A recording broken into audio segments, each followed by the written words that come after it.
Hey everybody, Jeff Bussgang from Harvard Business School here. Excited to tell you about this week's LTV class lineup. But before I do, just a note for those who don't know, HBS has gone fully remote due to the resurgence of COVID-19. It's unfortunate that we can't meet with students in person, but it's reality to keep this community safe. Everybody's masked up when we're not in a private setting in an office. And again, no more meeting with students, which is obviously too bad, at least until the end of the semester. But let me just give you a little bit of a heads up on how this week has gone in the LTV class.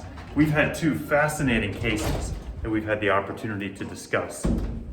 The first was on Chief, which is a female executive network for women. And it's an amazing case because it talks about this tension between blitzscaling and lean startup experimentation and asks the question, what's the right decision to make in terms of the pacing of scaling based on the business model, based on availability of capital, based on your investors and what their preferences are, and based on really what the founder's vision is in terms of how ambitious they want to be.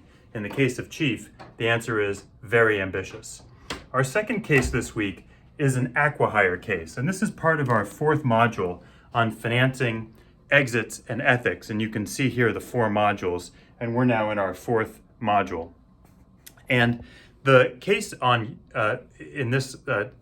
today is focused on Yahoo and Stamped, which was the first acquisition that Marissa Mayer pursued during her tenure as CEO of Yahoo, led by Jackie Reeses, who was the head of corporate development, business development, and HR as Marissa's right-hand woman.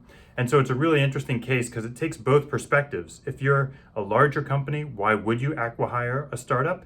And if you're a startup, why would you join a big company?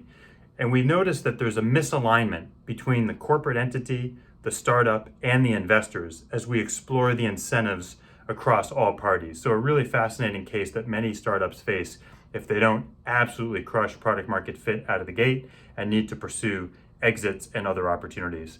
So that's the lineup for this week. I look forward to seeing you more next week, and thanks so much for tuning in.